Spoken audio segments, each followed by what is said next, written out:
So ഇന്നത്തെ topic എന്ന് പറയുമ്പോൾ ന്യൂറോമസ്കുലർ ബ്ലോക്കിംഗ് ഏജൻസിനെ പറ്റിയാണ്. ന്യൂറോമസ്കുലർ ബ്ലോക്കിംഗ് ഏജൻസ് എന്ന് പറയുമ്പോൾ ആ പേരിൽ തന്നെ സൂചിപ്പിക്കുന്നത് പോലെ തന്നെ ന്യൂറോമസ്കുലർ ജംഗ്ഷനെ ബ്ലോക്ക് ചെയ്യുന്ന ഡ്രഗ്സിനെ പറയുന്ന പേരാണ് ന്യൂറോമസ്കുലർ ബ്ലോക്കിംഗ് ഏജൻസ് എന്ന് പറയുന്നത്. ഈ ന്യൂറോമസ്കുലർ ബ്ലോക്കിംഗ് ഏജൻസ് എന്താണ് ചെയ്യുന്നതെന്ന് വെച്ചാൽ മസിൽ കോൺട്രാക്ഷനെ ഇൻഹിബിറ്റ് ചെയ്യുന്നു. അങ്ങനെ എന്ത് ചെയ്യുന്നു? മസിൽ റിലാക്സേഷൻ ഉണ്ടാക്കുകയാണ് ചെയ്യുന്നത്. അതുകൊണ്ട് തന്നെ നമുക്ക് ഇവരെ സ്കെൽട്ടൽ മസിൽ റിലാക്സൻസ് എന്നും പറയാവുന്നതാണ്.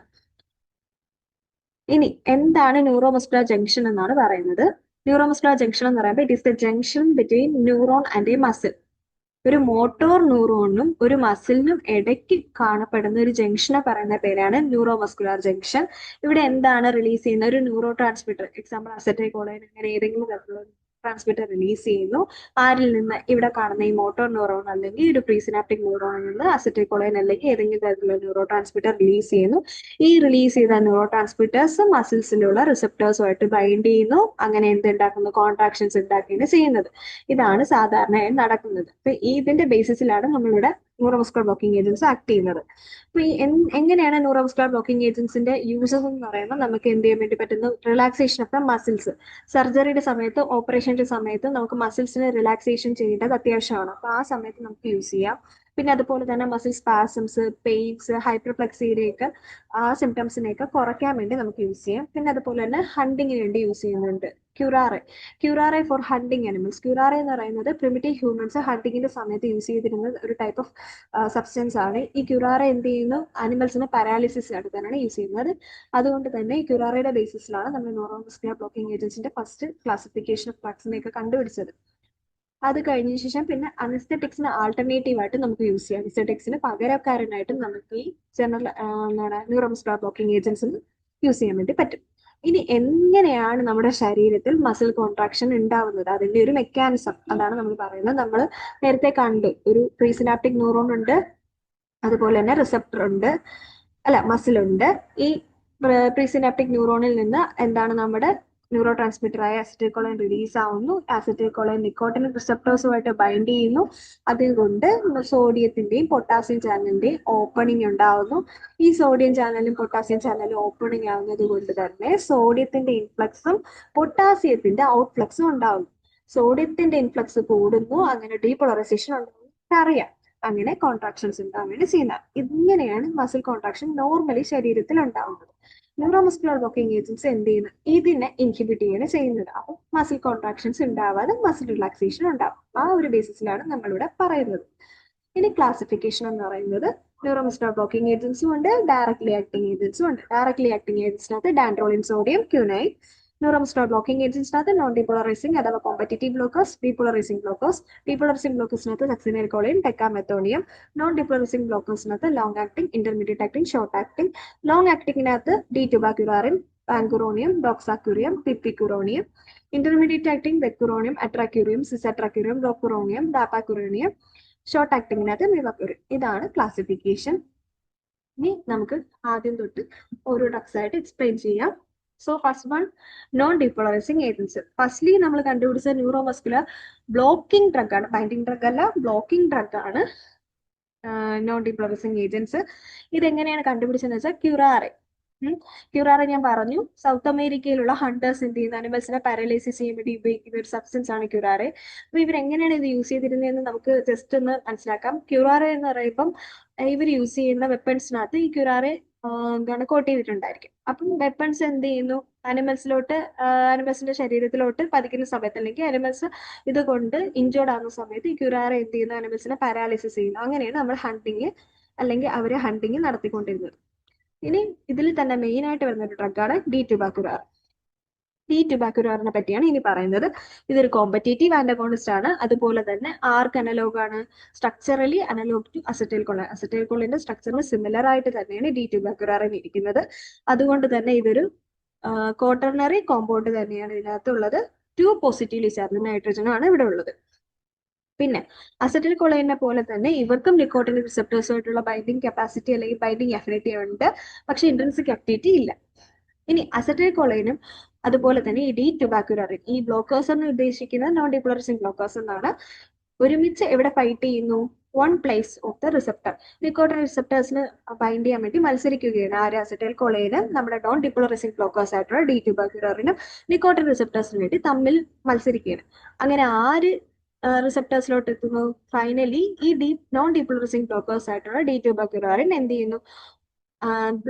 റിസപ്റ്റേഴ്സിലോട്ട് ബൈൻഡ് ചെയ്യുന്നു. ഇൻസ്റ്റെഡ് ഓഫ് അസറ്റൈൽ കോളൈന് പകരം അവർ ബൈൻഡ് ചെയ്യുന്നു. സാധാരണ നമുക്കറിയാം, നമ്മൾ നേരത്തെ പഠിച്ച ഫ്ലോ ചാർട്ടിൽ അസറ്റൈൽകോളൈൻ ബൈൻഡ് ചെയ്യുന്നു. അസറ്റൈൽകോളൈൻ ബൈൻഡ് ചെയ്യുന്നത് വഴി എന്ത് ചെയ്യുന്നു? സോഡിയം ചാനൽ ഓപ്പൺ ആവുന്നു. സോഡിയം ചാനൽ ഓപ്പൺ ആവുന്നത് വഴി സോഡിയത്തിന്റെ ഇൻഫ്ലക്സും പൊട്ടാസ്യത്തിന്റെ ഔട്ട്ഫ്ലക്സും ഉണ്ടാവുന്നു. അങ്ങനെ റീപോളറൈസേഷൻ ഉണ്ടാവുന്നു, അങ്ങനെ കോൺട്രാക്ഷൻ ഉണ്ടാവുകയാണ് ചെയ്യുന്നത്. ഡീപോളറൈസേഷൻ ഉണ്ടാവുന്നു, അങ്ങനെ കോൺട്രാക്ഷൻ ആണ് ഉണ്ടാവുന്നത്. അപ്പൊ ഇവിടെ എന്ത് ചെയ്യുന്നു? അസറ്റൈൽകോളൈൻ ബൈൻഡ് ചെയ്തില്ല റിസപ്റ്ററായിട്ട്. അപ്പൊ സോഡിയം ചാനൽ എന്ത് ചെയ്യുന്നു? ഓപ്പൺ ആവുന്നില്ല. അങ്ങനെ ഡീപോളറൈസേഷൻ നടക്കുന്നില്ല. അപ്പൊ ഇവിടെ എന്ത് ചെയ്യുന്നു? നെർവ് ഇമ്പൾസസ് ട്രാൻസ്മിറ്റ് ആവുന്നില്ല, കോൺട്രാക്ഷൻ നടക്കാതെ വരുന്നു, അങ്ങനെ സ്കെൽട്ടൽ മസിൽ റിലാക്സേഷൻ ഉണ്ടാവുകയാണ് ചെയ്യുന്നത്. ഇതാണ് D2 മെക്കാനിസം ഓഫ് ആക്ഷൻ. ഇനി ഇതിന്റെ ഫാർമക്കോളജിക്കൽ ആക്ഷൻ ആണെങ്കിൽ സ്കെൽട്ടൽ മസിൽസ്, നമ്മൾ പ്രൈമറിലി നടക്കുന്ന സ്ഥലമാണ് സ്കെൽട്ടൽ മസിൽസ്. അതിൽ ഫ്ലാസിഡ് പാരാലിസിസ് ആയിരിക്കും ഉണ്ടാവുന്നത്. പാരാലിസിസ് നടക്കുന്ന ഒരു പർട്ടിക്കുലർ ഓർഡറിലായിരിക്കും. ആദ്യം ഫേഷ്യൽ മസിൽസ്, പിന്നെ ഐ, ഫിംഗർ, ലിംബ്, നെക്ക് ഇങ്ങനെ ഓർഡറിലായിരിക്കും നടക്കുന്നത്. അത് കഴിഞ്ഞ ശേഷം ഇതിന്റെ റിക്കവറി ഇതിന്റെ റിവേഴ്സൽ ഓർഡറിൽ ആദ്യം നെക്കിൽ നിന്ന് റിക്കവറി ഉണ്ടാവുന്നു, പിന്നെ ലിംബ്, പിന്നെ ഫിംഗർ, ഐ, പിന്നെ ലാസ്റ്റ് ഫേഷ്യൽ മസിൽസ്. നെക്സ്റ്റ് എന്ന് പറയുന്നത് ഹിസ്റ്റമിൻ റിലീസസ്. മാസ്റ്റ് സെൽസിൽ പോയി D2 ആക്ട് ചെയ്യുന്നത് വഴി എന്ത് ചെയ്യുന്ന? ഹിസ്റ്റമിൻസിനെ റിലീസ് ചെയ്യുന്നുണ്ട്. ഈ ഹിസ്റ്റമിന്റെ ബേസിസിൽ കാർഡിയോവസ്കുലർ സിസ്റ്റത്തിലാണെങ്കിൽ ഹൈപ്പോടെൻഷനും ടക്കികാർഡിയയും ഉണ്ടാകാനുള്ള ചാൻസ് ഉണ്ട്. അതെങ്ങനെ ഉണ്ടാകുന്ന? ഹിസ്റ്റമിന്റെ റിലീസ് മൂലം. റെസ്പിറേറ്ററി സിസ്റ്റത്തിനകത്താണെങ്കിലും എന്താണുള്ളത്? ബ്രോങ്കോസ്പാസം. നമുക്കറിയാം ഹിസ്റ്റമിന്റെ റിലീസ് ഉണ്ടാകുന്ന സമയത്ത് ബ്രോങ്കോസ്പാസം, അതുപോലെ തന്നെ അലർജിക് റിയാക്ഷൻസ് ഉണ്ടാകും, അങ്ങനെ ബ്രോങ്കോസ്പാസം ഉണ്ടാകും. ഇനി ഫൈനലി ഓട്ടോണോമിക് ഗാംഗ്ലിയക്കകത്താണെങ്കിൽ അസറ്റൈൽകോളൈന്റെ ലെവൽ കുറയുകയാണ് ചെയ്യുന്നത്. അതുകൊണ്ടാണ് ഈ ഗാംഗ്ലിയോണിക് ബ്ലോക്കേഡ് ഉണ്ടാകുന്നത്. അപ്പം ഇതിനെ നമുക്ക് ഓവർകം ചെയ്യാൻ വേണ്ടി നമുക്ക് എന്തെങ്കിലും പെരിഡോസ്റ്റിക്മിൻ, നിയോസ്റ്റിക്മിൻ പോലുള്ള ഡ്രഗ്സുകൾ കൊടുക്കാം. അങ്ങനെ എന്ത് ചെയ്യുന്ന? അസറ്റൈൽകോളൈന്റെ ലെവൽ കൂടുന്നു. എങ്ങനെ കൂടുമെന്ന് വെച്ചാൽ അവർ അസറ്റൈൽകോളൈൻ എസ്റ്ററേസ് എൻസൈമിനെ ഇൻഹിബിറ്റ് ചെയ്യുന്നു. ഈ അസറ്റൈൽകോളൈൻ എസ്റ്ററേസ് എൻസൈം ആരാണെന്ന് നമുക്കറിയാം. ഈ എൻസൈം ആണ് നമ്മുടെ അസറ്റൈൽകോളൈനെ ഡീഗ്രേഡ് ചെയ്യാൻ സഹായിക്കുന്നത്. അപ്പൊ ഡീഗ്രേഡ് ചെയ്ത് അസറ്റൈൽകോളൈൻ പോവാത്തടത്തോളം കാലം അസറ്റൈൽകോളൈന്റെ അവൈലബിലിറ്റി ഓട്ടോണോമിക് ഗാംഗ്ലിയയിൽ ഇൻക്രീസ് ചെയ്ത് നിൽക്കും. അതാണ് അതിന്റെ ഒരു മെയിൻ റിവേഴ്സൽ മെക്കാനിസം. ഇനി അഡ്വേഴ്സ് എഫക്ട് എന്ന് പറയുമ്പം hypoxia, respiratory paralysis, hypotension, constipation, tachycardia, ഇതാണ് അഡ്വേഴ്സ് എഫക്ട്സ്. ഡ്രഗ്സിന്റെ പേരാണ് ജസ്റ്റ് മെൻഷൻ ചെയ്തേക്കുന്നതാണ്. ഇനി നെക്സ്റ്റ് ഡീപോളറൈസിംഗ് ബ്ലോക്കേഴ്സ്. ഡീപോളറൈസിംഗ് ബ്ലോക്കേഴ്സിനെ നമുക്ക് പറയാവുന്നത് നോൺ കോമ്പറ്റീറ്റീവ് ആന്റഗോണിസ്റ്റ്.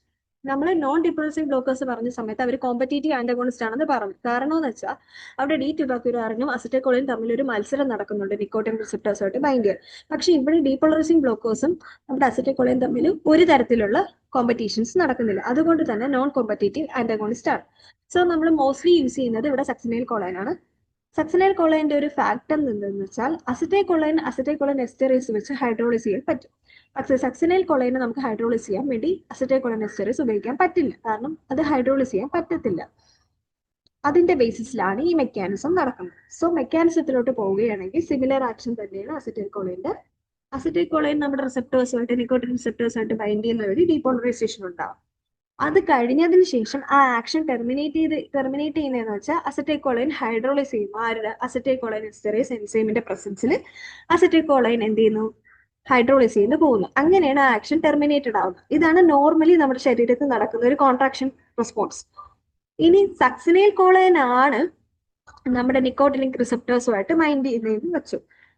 അങ്ങനെയാണെങ്കിൽ നമ്മുടെ സിമിലർ ആക്ഷൻസ് തന്നെ നടക്കും. അസറ്റൈൽകോളിന്റെ സിമിലർ ആക്ഷൻസ് ആയിട്ടുള്ള സോഡിയം ചാനൽസ് ഓപ്പൺ ആവുന്നു, സോഡിയൻസിന്റെ ഇൻഫ്ലക്സ് ഉണ്ടാവുന്നു, ഡീപോളറൈസേഷൻ ഉണ്ടാവുന്നു, സ്കെൽട്ടർ മസിൽ കോൺട്രാക്ഷൻസ് ഉണ്ടാവും. പക്ഷേ സക്സിനൈൽ കോളൈനെ ഹൈഡ്രോളിസ് ചെയ്യാനുള്ള കഴിവ് ആർക്കില്ല? അസറ്റൈൽകോളൈൻ എസ്റ്ററേസിന് കഴിവില്ല. അതുകൊണ്ട് തന്നെ ഈ ആക്ഷൻസ് ഒരു സമയം കഴിയുമ്പോൾ ടെർമിനേറ്റ് ആവത്തില്ല. കണ്ടിന്യൂസ്ലി ഈ ആക്ഷൻസ് ഇങ്ങനെ നടന്നുകൊണ്ടേയിരിക്കുന്നു. അങ്ങനെ കണ്ടിന്യൂസ് ഡീപോളറൈസേഷൻ ഉണ്ടാവുന്നു, എക്സൈറ്റേഷൻ കൂടുന്നു, അങ്ങനെ ഡീസെൻസിറ്റൈസേഷൻ ഉണ്ടാവുന്നു. റിസപ്റ്റർ ഒരു സെൻസിറ്റീവ് ഇല്ലാത്ത രീതിയിൽ, എന്ന് വെച്ചാൽ ഒരു തരത്തിലുള്ള ഒരു ആക്ഷൻസിൽ അവർക്ക് സെൻസിറ്റൈസേഷൻ ഇല്ലാതെയായിട്ട് മാറും. അങ്ങനെ നെർവ് കണ്ടീഷൻ ടെർമിനേറ്റ് ആവുന്നു, അങ്ങനെ റിലാക്സേഷൻ ഉണ്ടാവും. ഇതാണ് നമ്മുടെ നിക്കോട്ടിൻ റിസപ്റ്റേഴ്സ് എന്ന് നമ്മൾ മനസ്സിലാക്കുക. ഇവിടെ അസറ്റൈൽകോളൈൻ ആണിത്.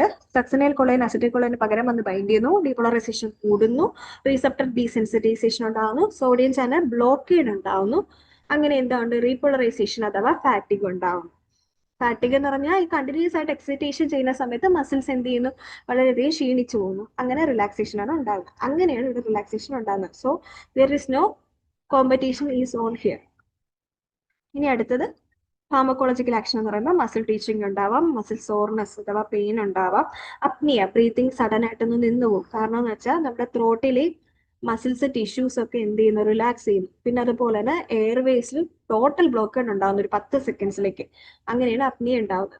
ഇനി അടുത്ത ADR എന്ന് പറയുമ്പോൾ മസിൽ റിജിഡിറ്റി ഉണ്ടാവാം, പ്രൊലോങ്ഡ് അപ്നിയ. അപ്നിയ നമ്മൾ ഇവിടെയും പറഞ്ഞു, nausea and vomiting, muscle soreness. ഇത് ഇത്രയാണ് ഉണ്ടാവുന്നത്. ഇനി ഒരു ഇമ്പോർട്ടന്റ് ആയിട്ടുള്ള ഒരു പോയിന്റ് ആണ്, നമ്മൾ നേരത്തെ പറഞ്ഞു സക്സിനൈൽ കൊളൈനെ അസിറ്റൈൽ കൊളൈൻ എസ്റ്ററേസ് വെച്ച് നമുക്ക് ഡീഗ്രേഡ് ചെയ്യാൻ പറ്റത്തില്ല.